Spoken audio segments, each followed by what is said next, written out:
aleluia, aleluia,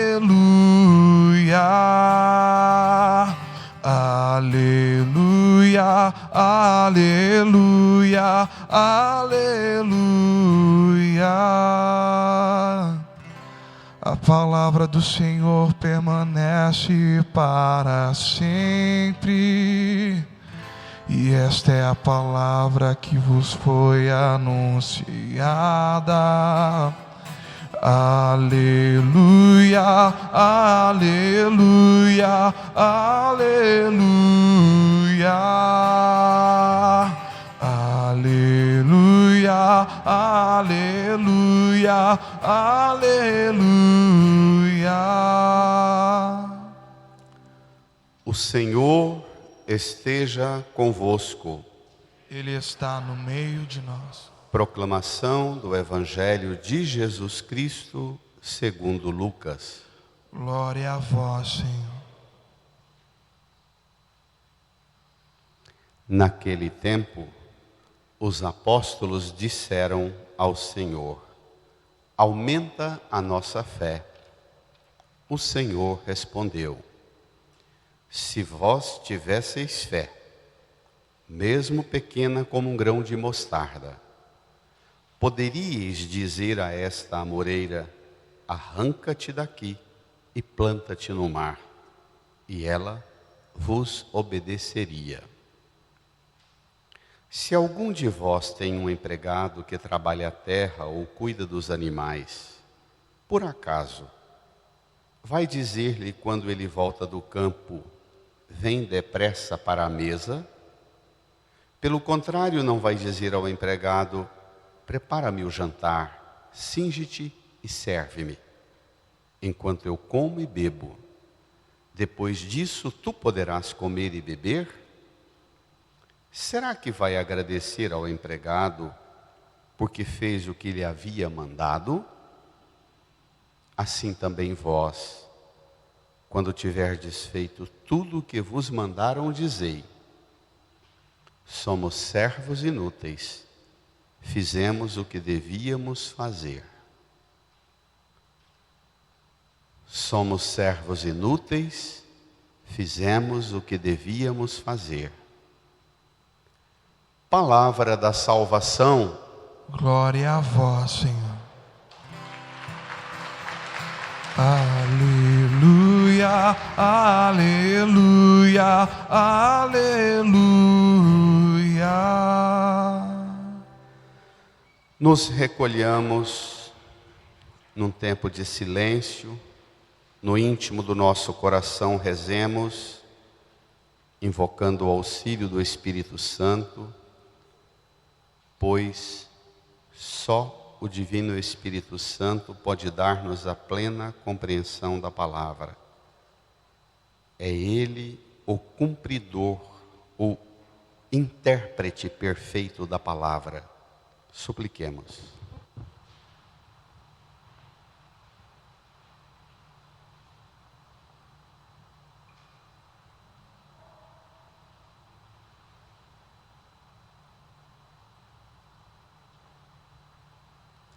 Amém.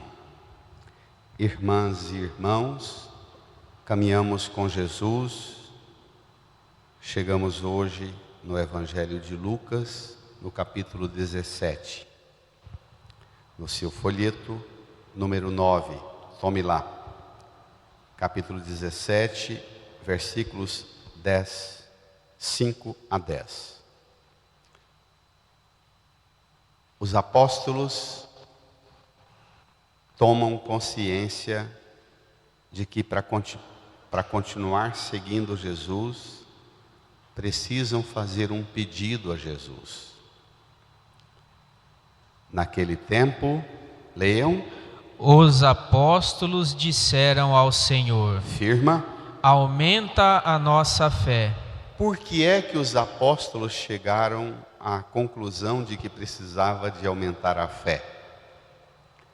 Nesses 6, 7 domingos anteriores, desde aquele domingo em que alguém do meio da multidão gritou com Jesus: Mestre, pede ao meu irmão que reparta a herança comigo. Jesus começou um ensino acerca da nossa relação com os bens deste mundo. Atenção, tomai cuidado contra todo tipo de ganância. E ali desenvolveu uma longa catequese acerca de nossa relação com os bens deste mundo. Por último, falou, não podeis servir a Deus e ao dinheiro. Falou dos perigos da riqueza. Falou das realidades de contradição que podem as riquezas acumularem. Os pobres, lembra do profeta Amós? Dominar os pobres com dinheiro, os humildes com um par de sandálias. Jesus falou que a gente não pode pôr a confiança na riqueza, nem no poder, nem no luxo e na fartura do rico que tinha o pobre Lázaro na porta da casa dele domingo passado. Pronto. Nós começamos aí no versículo 5 do capítulo 17. No versículo 1, 2, 3 e 4, Jesus deu ainda, depois de falar da relação com as riquezas, deu ainda 2 ensinos. Toma cuidado com o escândalo, o perigo do escândalo, e é claro que o dinheiro, sobretudo no ambiente da fé, o dinheiro sempre gera escândalo. E depois fez um ensino sobre perdoar até 7 vezes. Perdoar o tanto que precisar perdoar. É esse ensino de Jesus, as exigências para o seguimento dele, que faz os discípulos pensarem: com o que eu tenho aqui e aqui, não é bagagem para dar conta de seguir Jesus. Bacana que eles não fazem um pedido de bens materiais, pedem bens espirituais, aumenta a nossa fé. A resposta de Jesus é surpreendente. Vamos lá? O Senhor respondeu: se vós tivesseis fé, mesmo pequena como um grão de mostarda, poderíeis dizer a esta moreira: arranca-te daqui e planta-te no mar, e ela vos obedeceria. Pronto. Vamos entrar numa polêmica. Os apóstolos falam, não dizem dá-nos a fé, mas dizem aumenta a nossa fé, porque supõe que eles já têm um pouco. E Jesus, antes de aumentar a fé, levanta uma possibilidade. Vocês estão pedindo para aumentar, e se o que vocês têm, o que vocês compreendem como fé, não é fé? Se a compreensão que você tem daquilo que você chama de fé não corresponde ao que é a fé. Essa semana, meditando esse evangelho, eu fiquei muito saudosista, porque passei por uma experiência curiosa de me recordar de tantas pessoas que ao longo da vida minha e da minha missão chegaram em mim com conflitos existenciais, espirituais, morais, conflitos grandes na vida, e queria a ajuda do Padre para vencer as dificuldades. E a gente dizia: olha, se você não mudar a compreensão sua acerca de Deus e das coisas da fé, não vai crescer não. Pessoas que têm inclusive o capricho de me procurar há 20 anos, há 30 anos, e às vezes até honrosamente dizer meu padre, meu amigo, mas que a gente com nenhuma pregação nunca deu conta de provocar um mas um milésimo de interferência no que ela tem como compreensão da fé. Entram na igreja ou numa sala de direção espiritual e sai cada vez mais convencida de que ela precisa só aumentar e não corrigir. Você aceitaria Jesus levantar esta dúvida sobre você, se o que você tem é fé? O que é a fé? O Antigo e o Novo Testamento têm, no desenvolvimento de todo o texto, que demorou mais ou menos 2000 anos para ser escrito, a Bíblia, sofre uma variável enorme no conceito do que é a fé.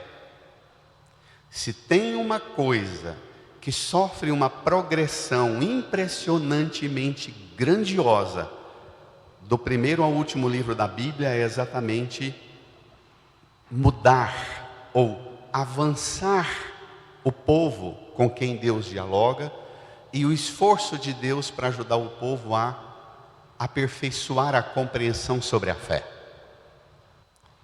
Tem gente que pega 2, 3 versículos da Bíblia e fazem aqueles 2, 3 versículos da Bíblia comandar a vida delas e pegam exatamente conceitos de fé que a própria Bíblia superou. Entendeu? Não é que o pregador interpreta de outra forma, não. São conceitos que estão na Bíblia, mas que a própria Bíblia já corrigiu. Mas isso é muito mais comum do que a gente imagina.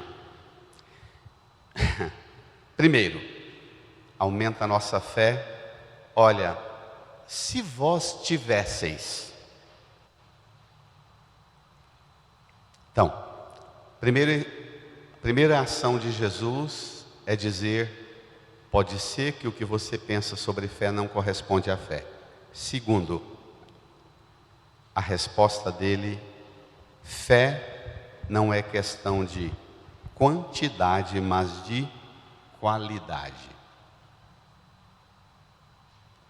Mesmo pequena como um grão de mostarda, a desproporção entre a menor de todas as sementes da hortaliça, poderias dizer a esta moreira, um dos maiores arbustos das regiões de deserto e semideserto, não é uma árvore tão grande, é grande para o deserto.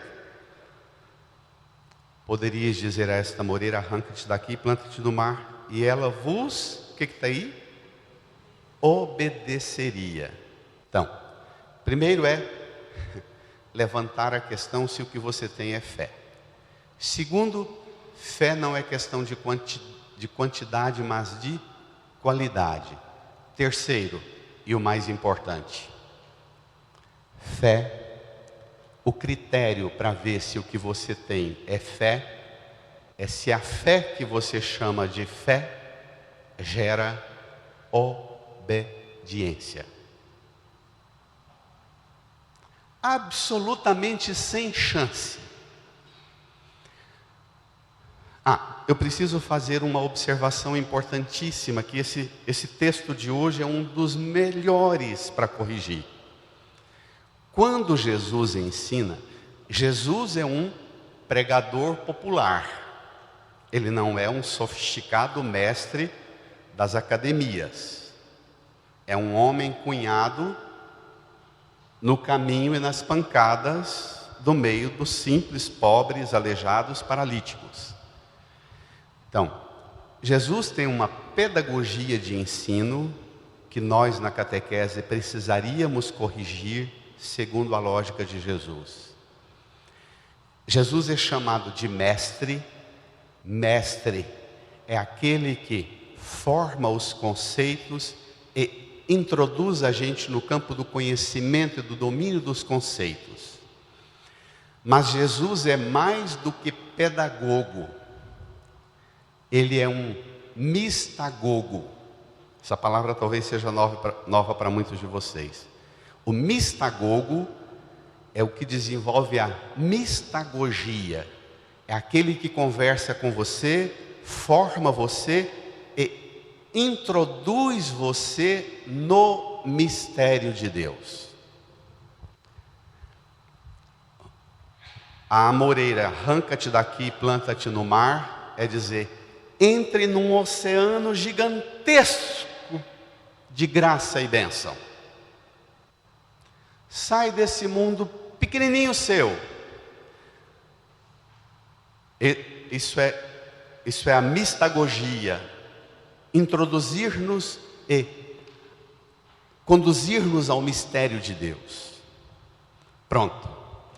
Quando Jesus faz isso, a técnica que Jesus usa e que os estudiosos de Bíblia do mundo inteiro e de todos os tempos da história consentem num ponto: a novidade no modo com que Jesus ensina. Não há nenhum mestre na literatura universal que desenvolve a metodologia de Jesus. Quando ele vai ensinar, ele conversa com as pessoas. Ele conversa com as pessoas e parece, quem escuta Jesus, ouve Jesus e pensa que Jesus pensa como elas. O modo de Jesus desenvolver o raciocínio, quem está escutando pensa, opa, estou entendendo. Ele pensa do jeito que eu penso. O raciocínio está na linha do que eu raciocino também. E de repente, é um nocaute, mas é um golpe que desmantela tudo. É bem da intuição, da sabedoria do simples. Vamos ver? É impressionante o que vem agora. Então, fé. Primeiro, você tem fé. Segundo, fé não é quantidade, mas qualidade. Terceiro, fé só é fé quando ela gera obediência. A gente pensa que fé gera crédito. Vamos ver? Versículo 7. Se algum de vós tem um empregado que trabalha a terra ou cuida dos animais, por acaso vai dizer-lhe quando ele volta do campo, leiam? Vem depressa para a mesa? Pelo contrário, não vai dizer ao empregado, prepara-me o jantar, cinge-te e serve-me, enquanto eu como e bebo. Depois disso, tu poderás comer e beber? Espera lá. Tanto na história da fé, mesmo do tamanho de um grão de mostarda, arranca-te daqui e planta-te no mar, quanto na história do patrão, que tem um empregado, que manda ele trabalhar no campo, cuidando dos animais, das plantas, volta e continua mandando nele. Nos dois exemplos, o ouvinte, nós, pensamos, fé é uma capacidade de mandar as coisas e as coisas obedecem. Eu estou dizendo um trem difícil. É um operar da inteligência que não é fácil não. Já antes do final do primeiro século do cristianismo, os pregadores decidiram que para pregar o evangelho, os pregadores precisariam, antes de estudar teologia, precisariam estudar filosofia. Porque o raciocínio da fé exige uma linhagem de limpidez na compreensão das coisas, um perscrutar a escritura, a cultura, os conceitos, que não é simples. É difícil estudar e é dificílimo comunicar. Por isso que alguns sofrem de vez em quando com uma pregação comprida e até lamentam ao sair da missa. Olha a imagem. Tanto a amoreira, arranca-te daqui e planta-te no mar, e o patrão que vai mandando,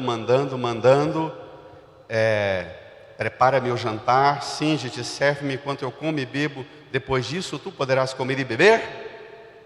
Quem escuta Jesus fala, fé é poder de mandar. Como nós pensamos, como os pregadores de hoje pensam, não é? Hoje você vai receber a manifestação poderosa de Deus que vai dar a você a capacidade de ter a fé verdadeira.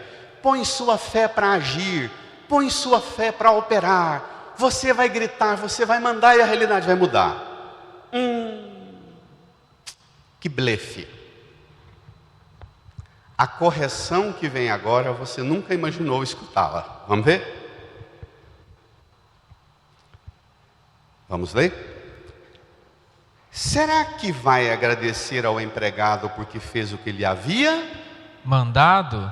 De novo, fé tem a ver com mandato e obediência. Mas a conclusão agora é assustadora.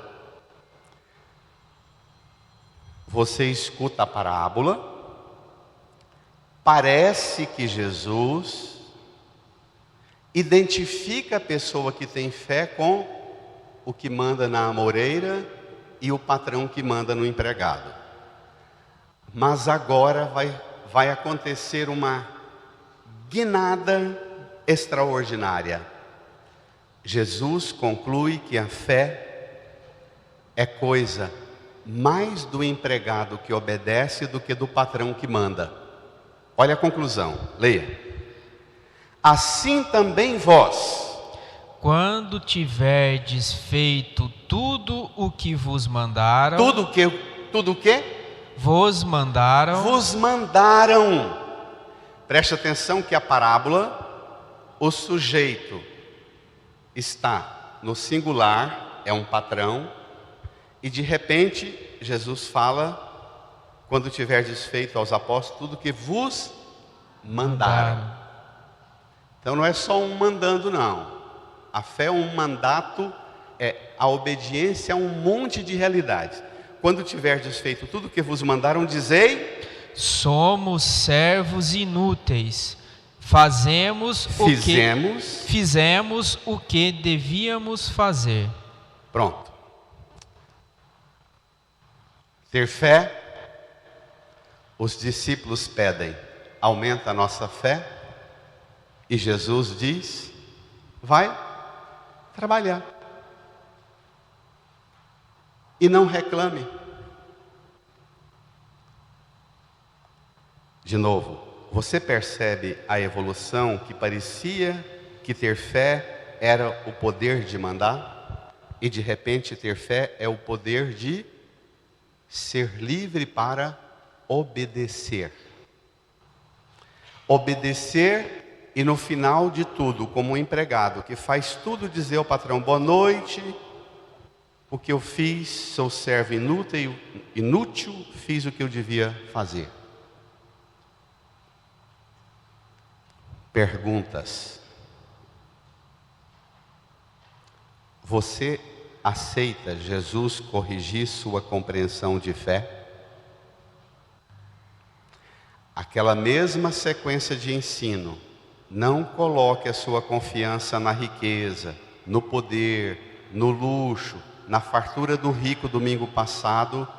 Jesus agora diz, não coloque sua confiança nas suas obras.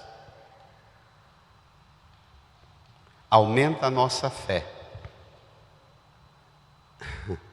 Fé é um caminho, é uma travessia permanente em direção a um horizonte que só Deus pode apontar. Fé não se resume em um ato ou um conjunto de conceito que eu domino.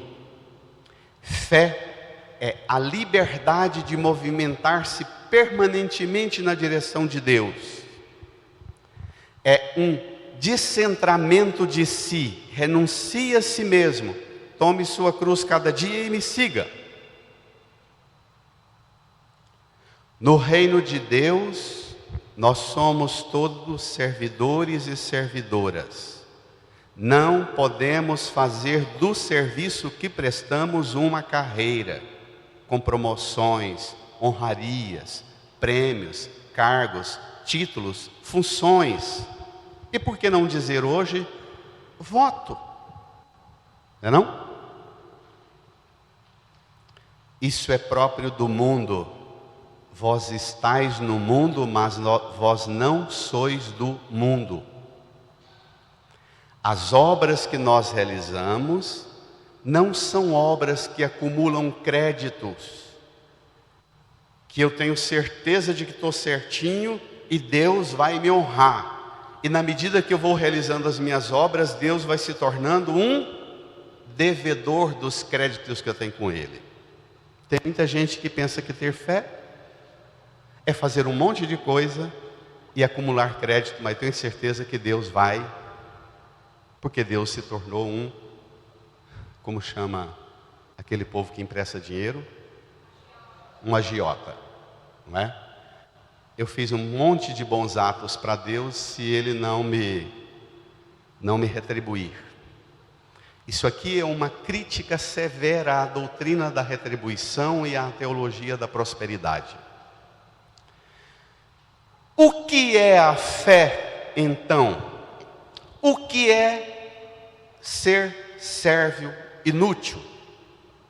O que é fazer o que vos mandaram? O que é fazer o que devemos fazer? Olhe para a cruz. Só ela pode te dizer. Só a cruz pode dizer a você que as obras que você faz, você as realiza muito mais como expressão, manifestação da sua gratidão, do amor generoso que você já recebeu de Deus. E você tem em você uma reserva de graça. É o contrário.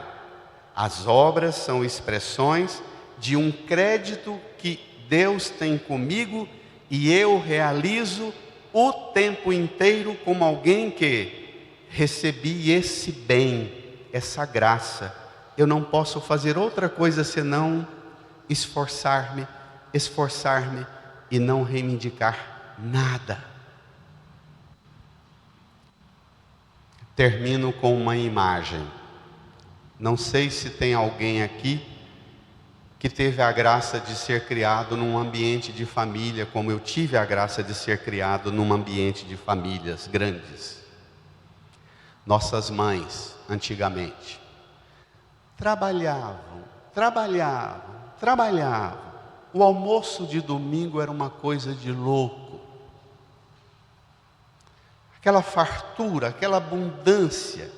E a mãe correndo, atenta a todo mimo que cada um gostava, a delicadeza de servir a tudo. E você não via a mãe sentar para comer. Quando terminava tudo, lá ia a mãe limpar a cozinha, organizar as coisas, e às vezes limpando a rapinha, beliscando alguma coisa e lavando. A gente chegava na mãe e dava-lhe uma bronca. Mãe, pelo amor de Deus, come, senta, come. Quantas vezes eu fui testemunha de ver minha mãe abrir um sorriso mais belo, com lágrimas, dizer: minha filha, meu filho, estou tão feliz pela harmonia que foi aqui em casa hoje, que nem fome eu tenho.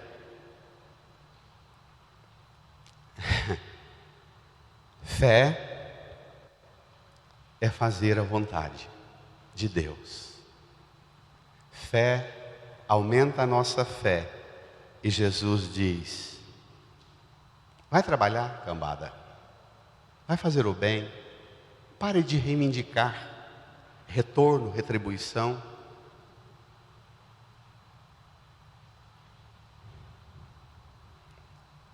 Irmã e irmão, você, pergunto de novo, aceita Jesus interferir na compreensão que você tem de fé?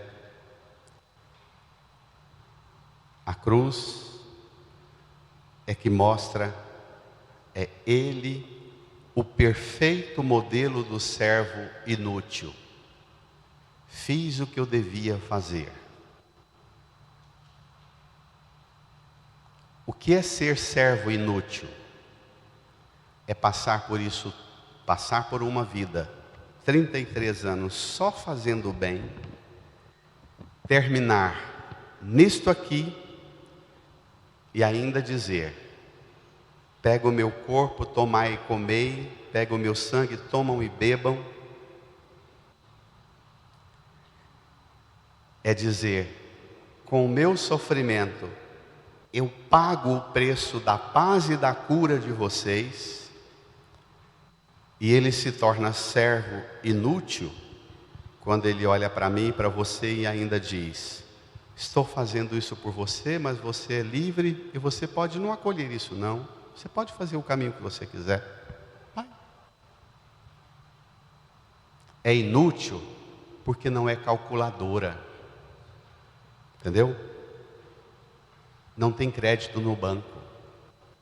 É liberdade de um amor que diz: fiz isso tudo por você, mas você é livre para escolher se acolhe esse amor ou se vai. Por isso é que é inútil. O amor é como a poesia, é sempre inútil. Sempre. Amor que vira crédito é picaretagem da mais soberba, presunçosa, nojenta, que é isso que tem regido a nossa sociedade, o nosso mundo. Inclina a sua cabeça, feche os olhos, apresente-se a Jesus como talvez você nunca se apresentou e peça dele a graça de você ter uma compreensão sadia sobre o que é a fé segundo o coração de Jesus. Peça dele a graça de você ter a fé que transforma você numa mulher, num homem da obediência.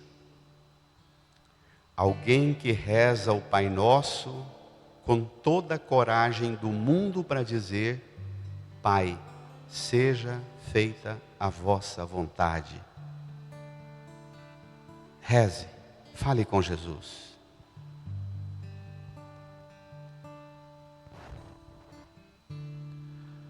Meu Senhor e meu Deus,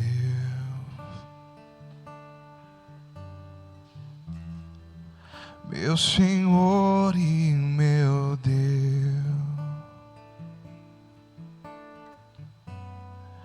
meu Senhor e meu Deus,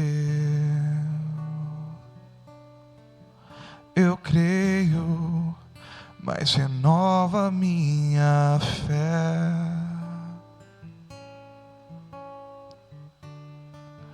Meu Senhor e meu Deus,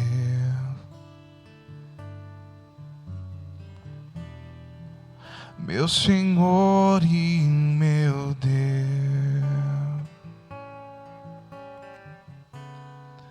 meu Senhor e meu Deus, eu creio, mas renova minha fé.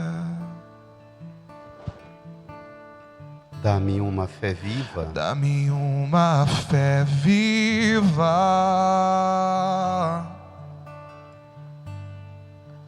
Dá-me uma fé nova,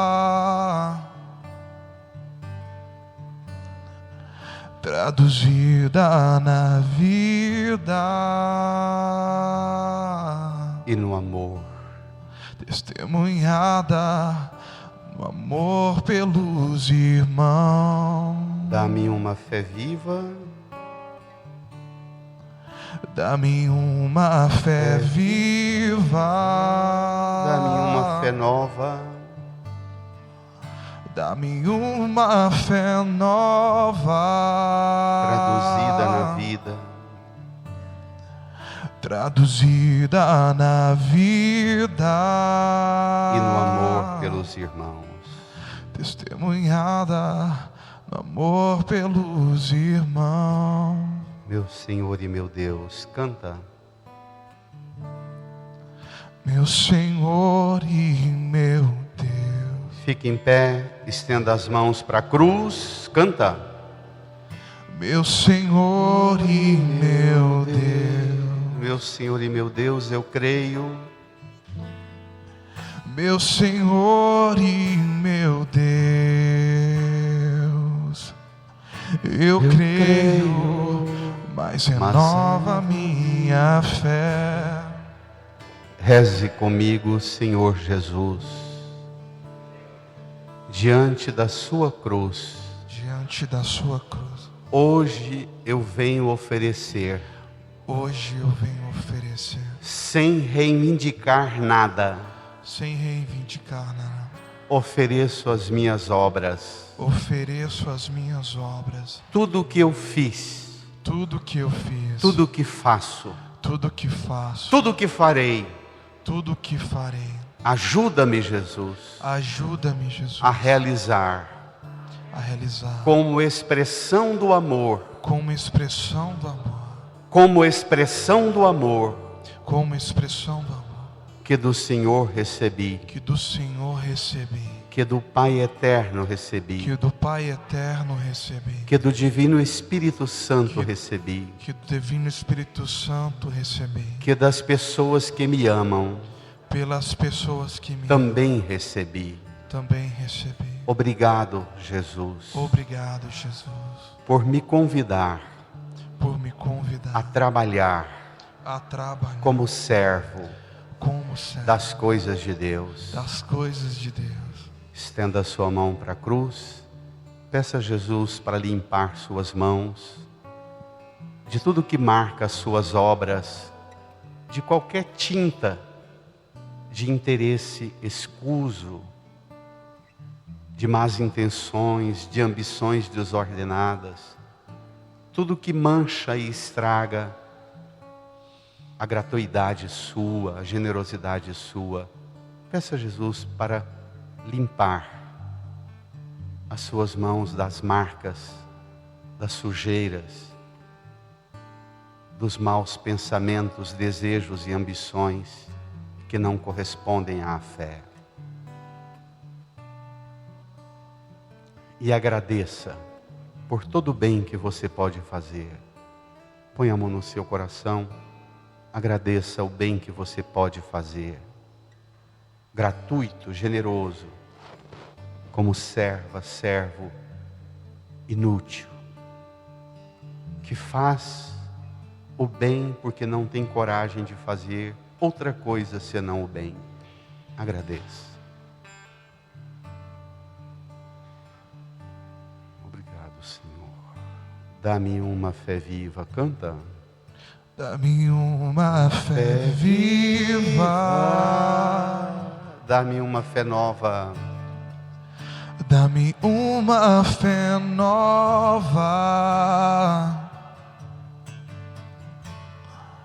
traduzida na vida,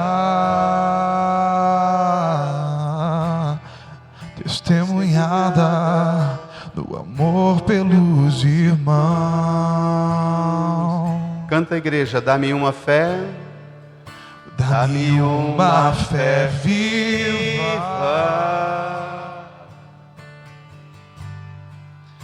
dá-me uma fé nova, traduzida na vida, testemunhada, amor pelos irmãos.